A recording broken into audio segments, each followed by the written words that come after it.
바울 사도가 자기에게 주어져 있던 질병이 떠나지 않는 그 교훈을 뭐라고 받았냐면, 만약에 내가 모든 것이 완벽하고 육체도 건강하고 어떤 흠이 하나도 없는 사람이었다면 내가 스스로 능력이 있고 스스로 잘나서 그렇게 되는 줄 알고 천방지축으로 뛰었을 뻔했는데, 그래도 나에게 약한 것이 있구나.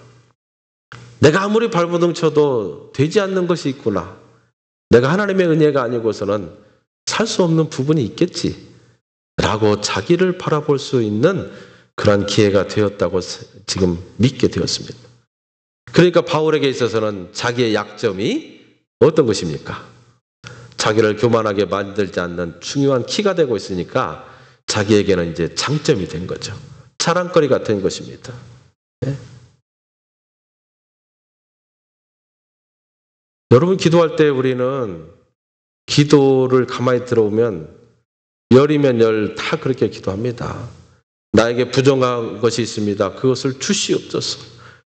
나에게 약점이 있습니다. 그것을 치워주시옵소서. 나에게 좋은 능력을 더하여 주시옵소서. 나에게 더 많이 갖게 하여 주옵소서. 그래서 이 모든 것들을 통해서 하나님께 내가 영광을 돌리겠습니다라고 하는 조건을 걸어서 하나님과 딜을 하게 되는 기도를 우리가 보통 많이 합니다. 예. 그러나 믿음의 눈으로 자기의 몸을 바라보는 사람은 별로 없어요. 만약에 여러분이 하나님의 자녀로 세상 가운데 하나님이 여러분 각자를 세상 가운데 보내셨다고 하는 사실을 믿는다면, 하나님께서 여러분에게 주신 모든 것조차도 여러분에게 맞는 상황에 아주 적절하게 주셨다고 하는 사실을 믿어야 된다고 저는 믿습니다. 만약에 내게 좋은 것들이 있습니다. 나에게 필요하기 때문에 주셨을 것입니다. 그러나 나에게 지금 질병이 있습니다. 좋지 않은 환경이 있습니다. 마음이 너무 괴롭습니다. 힘듭니다. 나는 어찌할까요? 그러나 하나님께서 여러분에게 가장 필요하기 때문에 그것을 주었다는 사실을 믿음의 눈으로 바라보고 믿는다면, 여러분, 그것은 여러분에게 약점이 아니라 강점이 될 줄 믿습니다. 이것이 신앙입니다. 이것이 신앙이에요. 그래서 이 말씀을 통해서 하나님께서 이 가시를 통해서 바울 사도에게 주려고 했던 그 교훈이 구체적으로 무엇이었는가를 한번 생각해 보려고 합니다. 이 본 말씀을 쭉 읽어가 보면요, 우리가 이런 교훈을 얻을 수 있습니다. 가시라고 하는 것은 나에게만 있는 것이 아니라 세상을 살아가고 있는 모든 사람에게 다 있다라고 하는 사실입니다. 여러분에게 지금 어떠한 종류의 가시가 있습니까?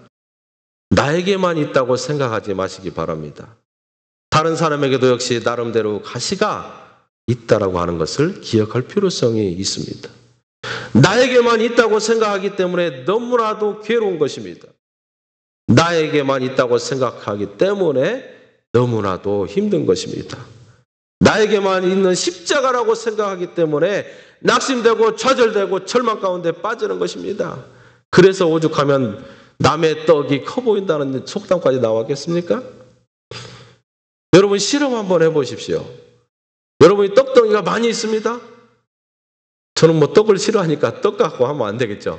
내가 좋아하는 무엇인가가 잔뜩 있습니다. 내가 좋아하는 것은 큰 것을 잡게 돼 있어요. 여러분, 실험 한번 해보세요. 여러분이 좋아하는 무엇인가가 앞에 많이 있습니다. 내가 열심히 쫓아가서 가장 큰 것을 잡았습니다. 그럼 손바닥으로 이렇게 올려놓고 다른 사람이 갖고 있는 것을 한번 바라보세요. 내 것이 커 보이는 사람 하나도 없습니다. 다른 사람 것이 커 보여요. 왜 그렇습니까? 내가 손해보지 않고자 하는 욕심이 거가 있기 때문에 그런 것입니다. 내가 가지고 있는 장점은 하나도 보이지 않습니다. 그러나 내가 가지고 있는 10개의 장점 속에 끼어있는 하나의 단점이 나를 그렇게 힘들게 합니다. 그래서 10개는 다 잃어버리고 왜 나에게는 하나의 이 약점이 있어서 100% 완성될 수 있는 내가 힘들게 합니까? 나로부터 이 하나의 약점을 제거해 주십시오. 이렇게 기도합니다. 왜 그렇습니까? 다른 사람을 바라보니까 약점이 하나도 없는 것 같아요. 하는 일마다 잘 되는 것 같아요. 비즈니스가 막 잘 되는 것 같아요. 돈이 퍽퍽퍽 벌리는 것 같아요. 네. 내가 태어난 고향을 떠나서 다른 곳에 왔는데 정착이 잘 되는 것 같아요. 남의 떡이 커 보입니다. 그러나 여러분, 모든 것이 100% 완전하다고 생각되는 그 사람하고 1시간만 이야기해 보십시오. 여러분이 얼마나 행복한가를 느끼시게 될 것입니다. 예.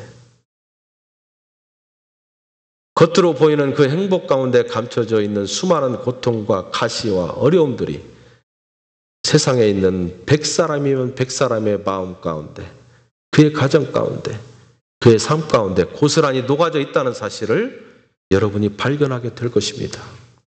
우리가 믿음의 조상이라고 하고 있는 아브라함을 한번 생각해 보실 수 있기를 바랍니다. 믿음의 조상이니까 모든 것이 완벽해 보였습니다. 그러나 그에게 불신의 씨앗이 있었다고 하는 사실을 우리가 알게 된다면 아브라함도 부족한 것이 있었구나 하는 것을 깨닫게 될 것입니다. 일종의 아킬레스건이 아브라함에게 있었습니다. 그건 무엇입니까? 아브라함이 부인을 얻었는데 부인의 미모가 다른 사람보다 훨씬 뛰어났습니다. 그러나 아브라함은 아리따우니까 멋있으니까 내 부인으로 참 장점이 있다 생각했을 것입니다. 그러나 아브라함이 고향을 떠나서 다른 곳으로 계속적으로 이동하면서 하나님이 그에게 허락한 그 가나안 땅으로 가는 여정을 가게 되었습니다. 그런데 부인의 아름다움이 약점이 될 줄을 몰랐어요. 가는 곳마다, 가는 나라마다, 가는 동네마다 많은 사람들이 그 아리따운 여인에게 관심을 갖기 시작합니다. 어느 나라에 가면은 그 임금이 이 아브라함에게 물어봅니다. 당신과 같이 다니는 그 여인이 누구냐? 아브라함이 생각하기를 내 부인입니다. 그러면 저 사람이 힘이 있고 능력이 있으니까 이 부인을 뺏어가기 위해서 나를 죽이겠지 라고 하는 생각을 하게 되었습니다. 믿음의 조상이지만 참 믿음 없는 모습이 옆에 보였어요. 그래서 거짓말을 합니다. 내 누이 동생입니다.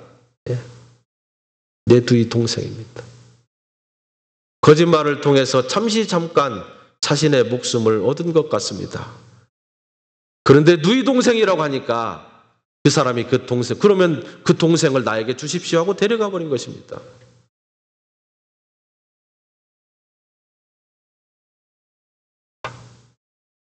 그게 한두 번이 아니었습니다.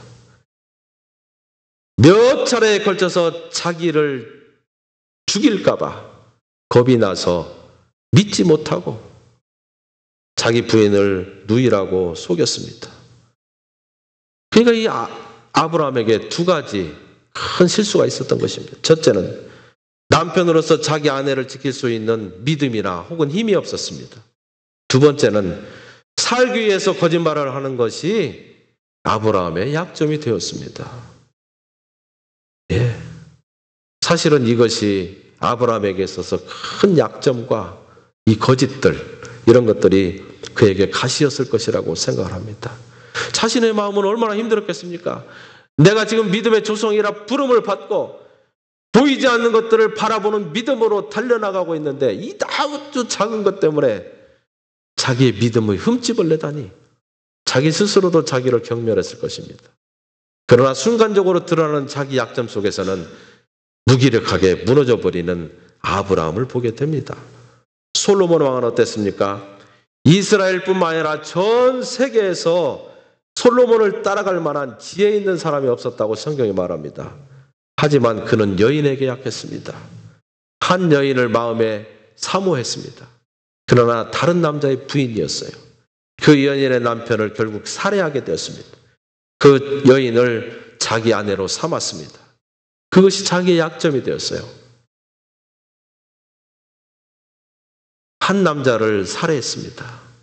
임금이 보호해야 될 자기 국민을 죽였습니다. 그 부인을 뺏어오려고. 그래서 결혼을 했습니다마는 두 사이에서 낳은 첫 번째 아들이 죽고 말았습니다.